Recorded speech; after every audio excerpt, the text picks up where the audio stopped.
Allez, merci à vous tous d'être avec nous encore ce soir. 9 points gagnants, question à 1, à 2, à 3 points. On va ouvrir les buzzers de nos candidats. Ce qui est fait, et voici la première question à 1 point.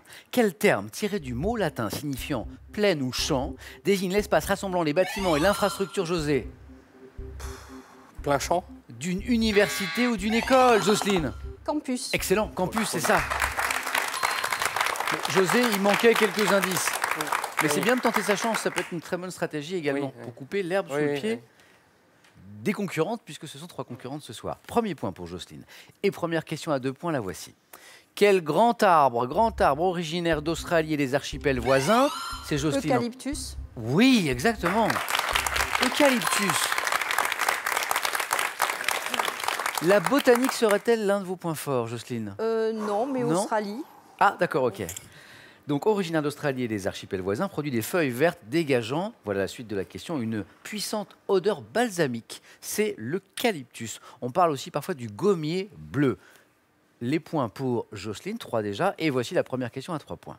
En BD, bande dessinée, quel personnage de religieuse corpulente créé par Maester s'exprime aussi bien avec Fanny? Sœur Marie-Thérèse. Excellent. Sœur Marie-Thérèse. D'où connaissez-vous cette bande dessinée? Moi, j'ai dû en lire une ou deux. D'accord, ok. Mais... J'ai un papa et un amoureux BD-film. Ah, très bien. Merci, papa. Donc, qui s'exprime aussi bien avec des jurons qu'avec ses points, c'est bien sœur Marie-Thérèse des Batignolles, pour être tout à fait précis. 3 précieux points pour Fanny. En athlétisme maintenant. Quelle discipline de lancer se pratique avec un objet sphérique de 7 kg? Jocelyne a été la plus rapide. Le poids. Le poids, le lancer du poids. Exactement. Se pratique avec un objet sphérique de 7 kg 260, ça c'est pour les hommes, et de 4 kg pour les femmes. Lancer du poids. Et maintenant, tous les 4, écoutez ceci. We got married in a fever, hotter than a pepper sprout.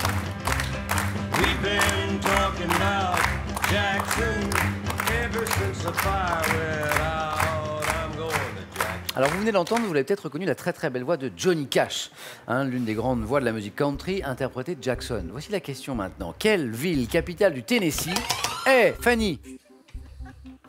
Memphis. Et José? Jackson. Non. Et maintenant c'est Jocelyne? Memphis. Non plus. Considéré comme le berceau de la capitale, Josette? Nashville. Excellent.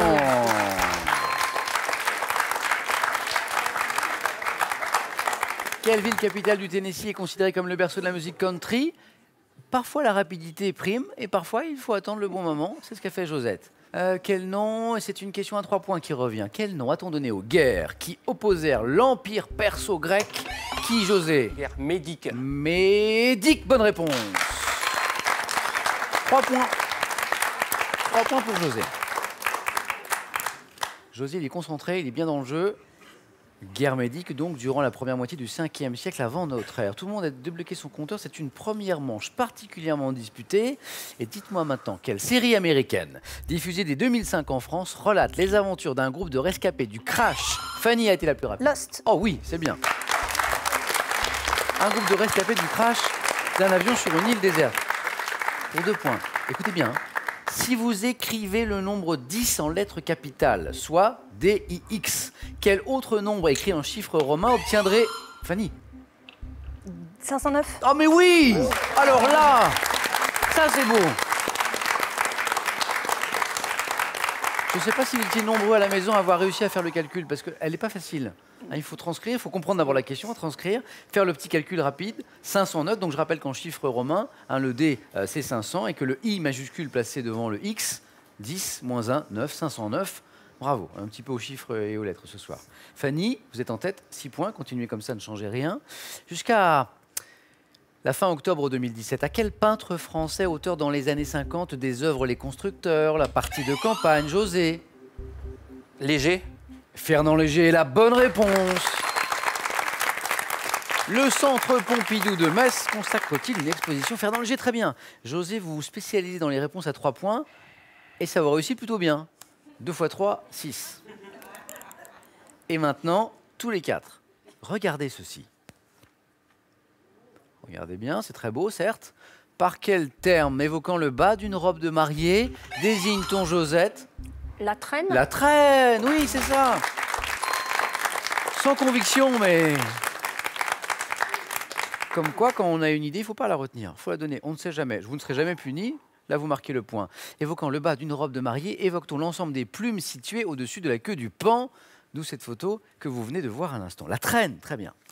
Quelle ancienne Miss France? Laquelle? Quelle ancienne Miss France, née le 28 mai 1978, est l'actuelle directrice générale de la société... Josette encore. Sylvie Tellier. Est encore une bonne réponse. L'actuelle directrice générale de la société Miss France. Quel mot, tiré du francique, désigne la partie du corps allant de la ceinture au genou? José. Le giron. Oui. Mais oui, le giron. C'est le giron. José, vous êtes qualifié pour le 4 à la suite.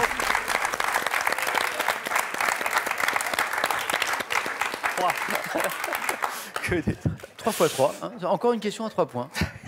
Donc la partie du corps allant de la ceinture, je vous fais le truc, de la ceinture au genou, quand on est assis, c'est le giron. Encore 2 places à prendre. Chaque bonne réponse est 2 points maintenant. Quelle basilique parisienne abrite la Savoyarde, la plus grosse Josette? Saint-Denis. La plus grosse cloche du monde à pouvoir se balancer. Quelle basilique parisienne? Fanny, Jocelyne, une basilique parisienne. Fanny. Le Sacré-Cœur. Exactement, voilà, c'est ça. Oui, 2 points. Et pour notre culture générale, cette cloche, donc la plus grosse cloche du monde à pouvoir se balancer, elle pèse 19 tonnes quand même. Fanny, vous êtes à 1 point du 4 à la suite. Dans une chanson de Renaud, figurant sur l'album Boucan d'Enfer, sorti en 2002, quel personnage était le double maléfique du docteur? Encore Fanny. Mister Renard. Vérification. Comme il y a eu Gainsbourg et Gainsbar, il y a le Renault et le renard. Le Renault ne voit que de l'eau, le renard carbure. Mister Renard. Et vous êtes qualifié pour le 4 à la suite. Félicitations, Fanny.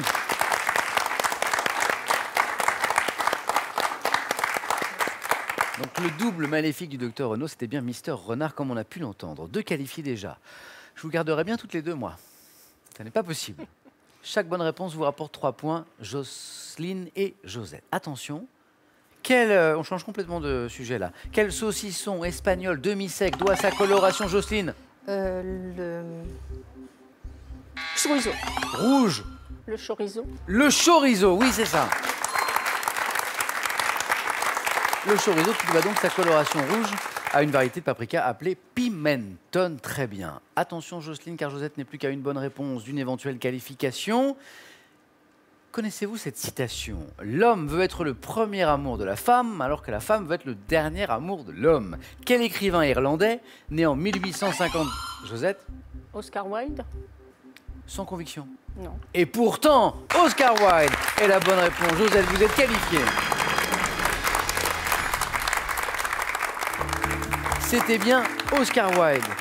Jocelyne, ah zut. C'est pas grave, j'ai été très bien accueillie, j'ai adoré participer, je me suis beaucoup amusée. C'est vrai? Oui, oui. Moi, je vous aurais bien gardé un peu plus longtemps, moi. C'est dommage. Merci, Jocelyne. Bon retour à Colomiers. Oui. Et pour vous, ce cadeau.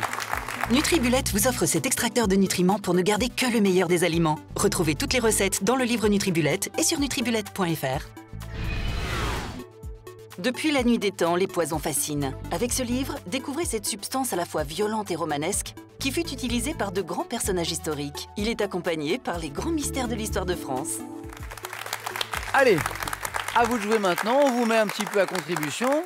Et puis, c'est pas pour rien, puisqu'on vous fait gagner ce soir 5 000 €. Et je dis bien ce soir parce que le tirage au sort aura lieu en fin d'émission parmi les bonnes réponses. Alors, je vous souhaite à tous bonne chance. Je vous rappelle cette question dans les contes arabes ou persans.